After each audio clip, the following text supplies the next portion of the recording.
These events that we do them for a number of reasons, but one of the simplest ones is this, that a newspaper, quite frankly anybody in the media, we are in a position that's unique where we can quite frankly shine a very bright and flattering light on the community and those in it. And we think it's our responsibility to step back from the day-to-day pressures and obligations of covering the news and say, this is really a great place to live, to work, and we have great people who live here. And we have the forum that we can announce, we can solicit nominations, and then we can, in print and online, we can recognize those people that do so much for our community. So that's why we do it.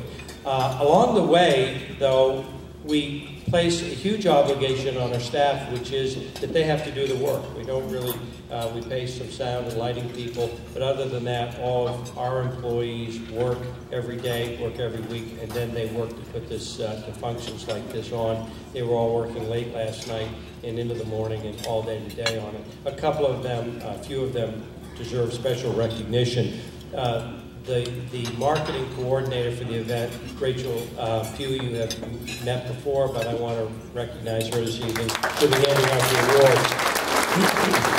I also want to thank Ray Decker, Tim Dudick, Steve Houston, Diane McGee, Amy Casaldi for their help on this program this evening. I go back to a time, a long time ago, where my daughter, who's now 41, was a small girl, and there was at that time, a long-playing record album called Free to Be You and Me. It was narrated by Marlo Thomas. And it was in the late 60s and early 70s, and it's when really women were becoming more empowered and becoming recognized for the valuable contributions they could make. And it was very inspiring to even young girls at the time. And we used to play it at our house all the time.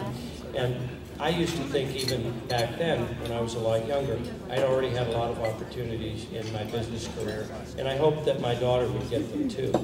And today she's 41. She has a very, very important and responsible job in New York City in the media business. But I still hear her talk about things that she says happen in the workplace and in meetings she's in where she feels, quite frankly, that perhaps she's not recognized in the same way that men are.